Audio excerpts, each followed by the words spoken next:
Padre celestial, Jehová Dios de los ejércitos, Dios de los cielos y la tierra, Dios creador de toda carne, Padre de los espíritus de toda carne, Padre de Jesucristo, nuestro Señor, Salvador y Redentor. Yo vengo a ti en el nombre de Jesús, con la autoridad del Espíritu Santo, con un corazón abierto hacia ti, con la gran responsabilidad de solamente decir lo que el cielo está diciendo y separar mis sentimientos y mis pensamientos de lo que es el corazón de Dios. Porque, Padre, yo sé que tus caminos no son nuestros caminos y tus pensamientos no son nuestros pensamientos. Pero cuando nos humillamos ante ti, recibimos tus pensamientos y como consecuencia podemos caminar en tus caminos. Y ahora, Padre, mientras yo comparto este encuentro profético, esta visión profética con tus hijos, con pastores, con consiervos, con ovejas, con la preciosa novia de Cristo que es la iglesia, dame la gracia para hacerlo.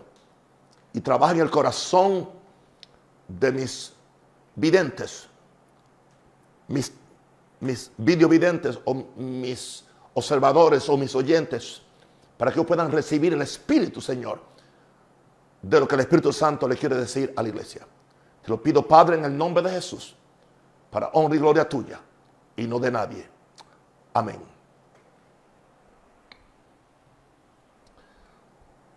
En esta noche vengo a compartir con ustedes una visión real que tuvo uno de mis hijos espirituales. Por cierto, él la podía transmitir al mundo, pero él prefirió que yo lo hiciera por razón de la confianza que él tiene en mí como su padre espiritual, uno de los muchos hijos espirituales que tengo en el mundo, que están mucho buscando al Señor. Y lo hicimos con la condición de que no voy a proclamar el nombre de quien lo hizo hasta el tiempo cuando el autor de esto crea que es conveniente. Esto indica que yo en esta noche, ante el Espíritu Santo de Dios, tomo total responsabilidad de la integridad y la veracidad de esta visión que voy a compartir con ustedes, mis santos y queridos hermanos. Abran su corazón. Tiene que ver con la iglesia de Jesús. Esta visión no aconteció con el instrumento, mirando las noticias, mirando las redes sociales, a ver qué estaba diciendo el mundo o qué estaba diciendo la tierra, sino en medio de un retiro espiritual separado con Dios. Lo más que puedo decir. Empiezo a leer literalmente las palabras de este hombre de Dios, que no es un profeta, por cierto, pero carga una unción profética, como ya les he enseñado antes. Y empiezo a decir lo que él experimentó. Orando en la mañana en el devocional, el mundo espiritual se me abre cuando ya llevaba 30 minutos y vi como en una película lo siguiente. No se lo imaginó, lo vio. Estoy sentado en una sala de hospital y mientras sigo orando en un sillón, me dice Dios, porque fue la voz audible de Dios. Me dice Dios, ven para que veas algo que te has estado preguntando. ¿Algún interrogante tenía este hombre? Que Dios lo conocía. Cuando entro en esta sala, veo a una figura lo más parecido a una mujer como enferma, y bien enferma, que está acostada con un aspecto desnutrido y demacrado. Y esta mujer está pegada a un respirador artificial y con sueros por sus vías intravenosas. Como que solo de eso se alimenta esa mujer. Pero el suero como que trata de alimentar a la mujer, pero no la alimenta. Cuando yo veo esto, yo le digo al Señor, ¿por qué si ella está pegada a esas bolsas que son como de suero, no la ayudan a que se recupere? Dios me contesta, acércate un poco más para que veas por qué el suero no la ayuda. Cuando me acerco un poco más a la mujer en la camilla, veo que el suero eran 2 bolsas muy grandes y cada una tenía un nombre. Una bolsa se llamaba falso evangelio y la otra se llamaba fe artificial. Y ahí el Señor me empezó a explicar qué es el falso evangelio. Que el falso evangelio era un mensaje y un estilo de vida totalmente ausente sin la persona de Jesús. Añado yo, un evangelio donde Jesús no es el centro, no es la meta y no es el propósito. Wow. Me siguió diciendo, quiero mostrarte lo más parecido a una paleta de colores, como un mostrario. Y me dice Dios, el Señor, mira lo que se ha adoctrinado a mi pueblo. Parece que Dios está viendo lo que predicamos. Y había en ese mostrario como 2 etiquetas que decían, la primera decía Evangelio según Egipto y otro Evangelio según Babilonia. Me sigue diciendo Dios, el primero, el Evangelio según Egipto, es como mi iglesia está subyugada a una asociación con el sistema de este mundo. Y el otro, el Evangelio babilónico, es el gusto por el Evangelio falso de la buena vida.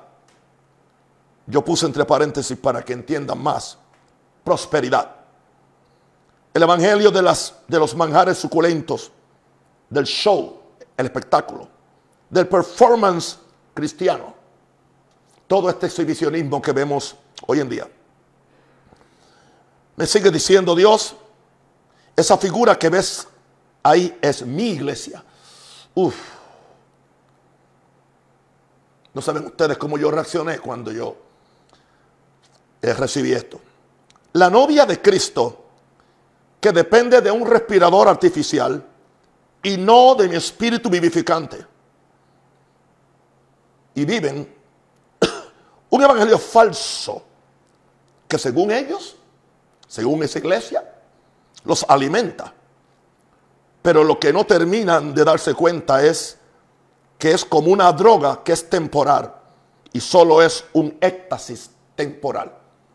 En otras palabras, añado yo, no tiene resultados eternos y no tiene nada de espiritual. Eso lo estoy explicando yo, ok. Sigo. Ahora, me sigue diciendo Dios, mira, el otro suero se llama fe artificial.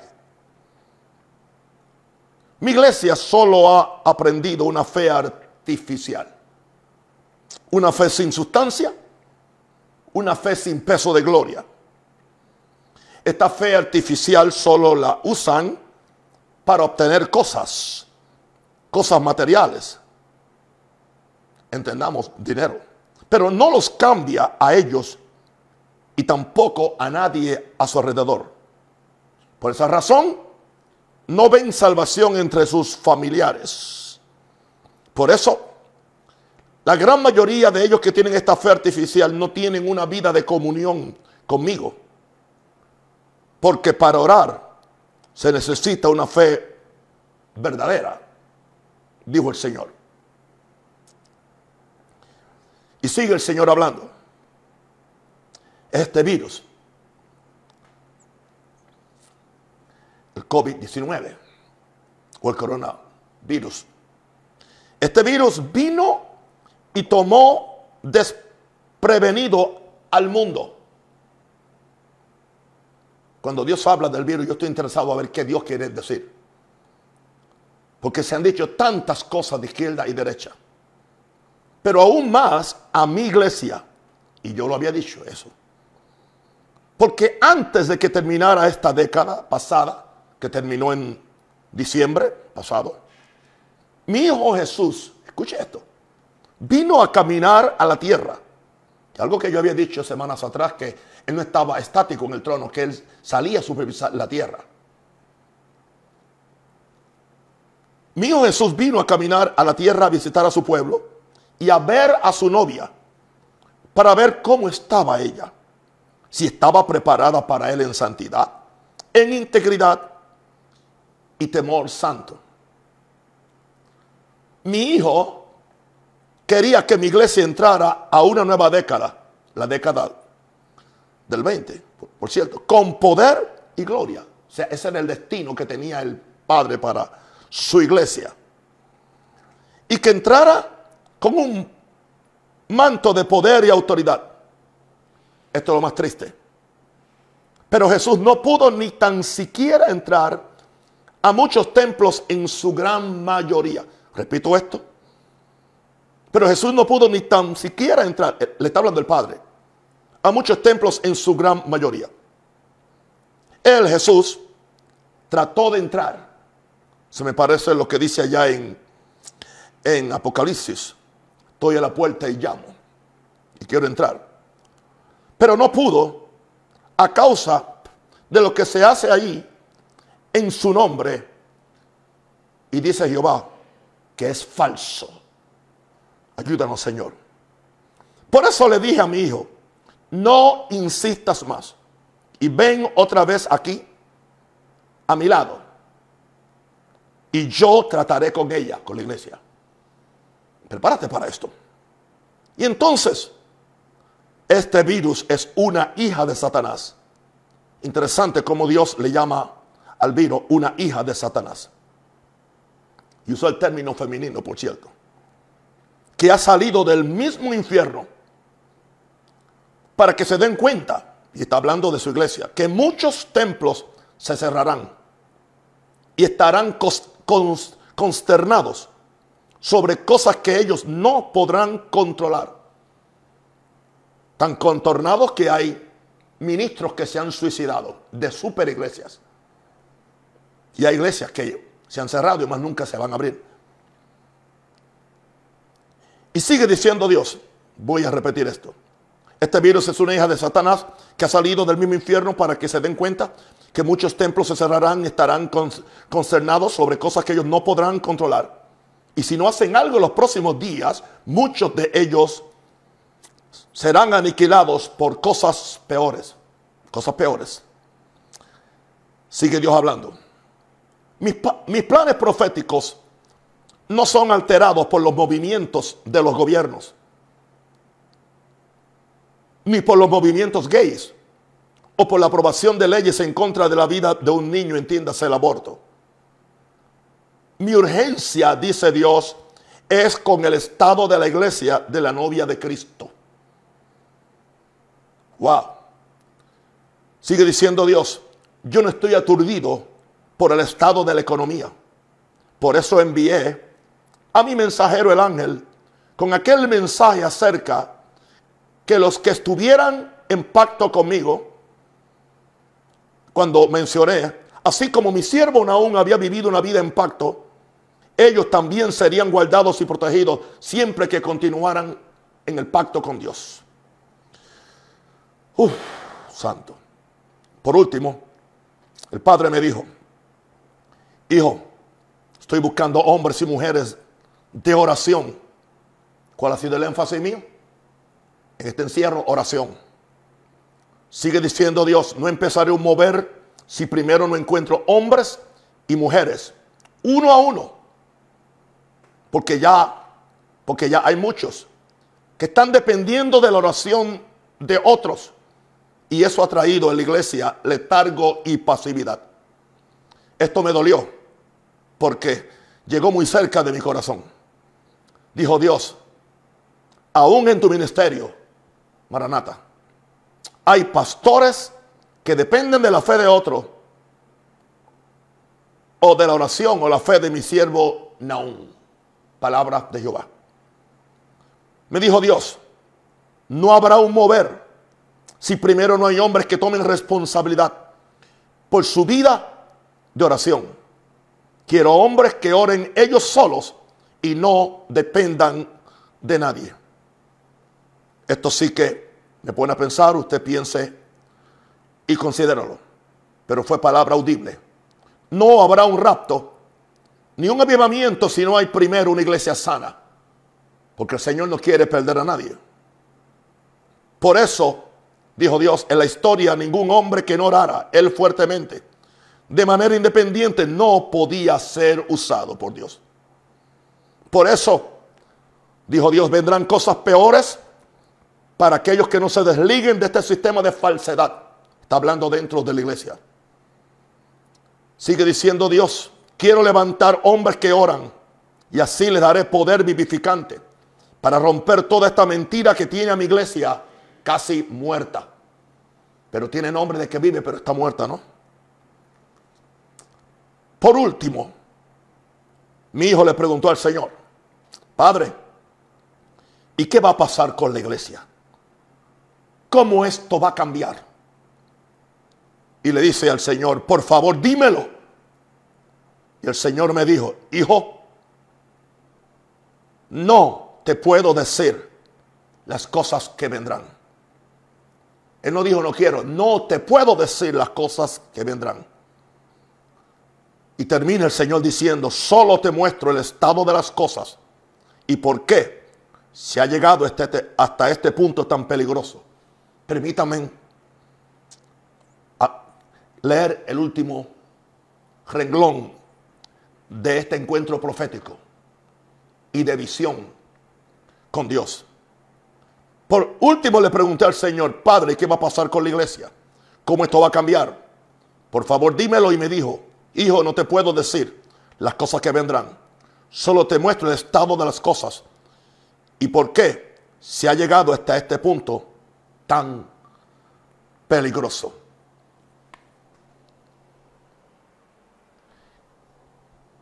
Y termina. Voy a hablar ahora. ¿Y qué efecto hizo esta visión en mi corazón y en mi mente? Una parte mía quedó turbada. Otra parte quedó espiritualmente preocupado. Porque básicamente la mayor parte de las cosas que se dijeron en esa visión, yo no he tenido ninguna de esas visiones, yo no he oído audible a Dios, yo no he estado en una atmósfera así, pero las he predicado por revelación, por unos cuantos años. No sé si me equivoco, pero me dijo mi hijo que hubo una mención de que en el año 14 yo prediqué un mensaje, creo que en Venezuela, en Valencia, acerca de la iglesia verdadera. Y es lo que el Señor está buscando. Una iglesia verdadera sin mancha y sin arruga. Yo entiendo que quizás muchos de ustedes no entienden. Pero yo le voy a decir una cosa. El Señor viene por una iglesia gloriosa sin mancha y sin arruga. Y Él tendrá una novia. La va a tener. Sea que lo consiga voluntariamente o tenga que azotarnos con vara, pero Él tendrá una novia gloriosa. Yo no sé qué es lo próximo que Dios va a hacer porque no le quiso decir a este hombre de Dios, a este pastor. Así que yo oro al Señor, pastores, que no sigamos por la misma ruta. Le voy a decir una cosa, si usted no ora, no va para ningún sitio. Usted no puede orar una hora. Usted no puede darse el lujo de levantarse a las 10 de la mañana Algo que estuve hablando hoy con diferentes personas fue lo siguiente. La mayor parte de los predicadores oran para predicar. La mayor parte de los cantantes oran para cantar. Oran para hacer un performance. No. Yo le decía a alguien que hay que orar para oír la voz de Dios. Y como hablaba hoy con mi hija Joan, y le decía, el problema es por la cual muchos predicadores no oran para oír la voz de Dios, porque ellos tienen miedo a oír algo que vaya en contra de sus preferencias o lo que a ellos les gusta. Y saben que el oír la voz de Dios conlleva una gran responsabilidad. Y mejor, voy a orar para que Dios me use, porque quiero quedar bien. Voy a orar para cantar bien, para hacer concierto. Voy a orar para que Dios me proteja. Pero no voy a orar para que Dios me hable. Por lo tanto, el día que no hay que predicar, no se ora con la misma intención. El día que no hay que cantar. O sea, nos hemos envuelto solamente como peones o empleados que solamente aparecemos en el lugar cuando nos toca el turno. Pero los hijos que Dios está levantando y la iglesia que Dios está levantando y los pastores futuros y los apóstoles futuros y los profetas verdaderos van a ser gente de oración. Que no pueden ser diferentes a Moisés, que no pueden ser diferentes a Elías, que no pueden ser diferentes a Jesús y tampoco diferentes a Pablo. Les he dejado esta palabra. Tomo toda responsabilidad ante el Dios de los cielos, a quien tengo que darle cuenta en el día del juicio, de que toda palabra que ha salido de mis labios es fidedigna de todo lo que me comunicó este pastor, que ama al Señor y también me ama a mí. Oro por ustedes en el nombre del Señor para que tengan conocimiento. Oro por ustedes para que Jesús se les revele. Oro por ustedes para que puedan entender los tratos de Dios, especialmente a mis compañeros. Yo amo a los pastores de cualquier iglesia. Y yo oro que ustedes tengan conocimiento para hacer lo que el Espíritu les está diciendo que hagan. Los amo y les quiero mucho. Sean protegidos por la sangre de Cristo. Tengan un oído para oír al Espíritu Santo. Porque esto que Dios hizo con este pastor, lo va a seguir haciendo. Porque estamos en una época de transición. Estamos en un día de transición. Porque antes que Cristo venga, los ministerios, el ministerio profético de Moisés y el ministerio profético de Elías son los dos ministerios que se van a manifestar. Y esos dos ministerios están buscando corazones donde ellos puedan traer las mismas unciones de esos dos hombres para poder llenar la tierra con la gloria de Dios y para preparar la iglesia para la venida de Cristo y para el establecimiento del reino de Jesucristo sobre las naciones. Les amo y les quiero, y que tengan una buena noche en la presencia del Espíritu Santo. Chao.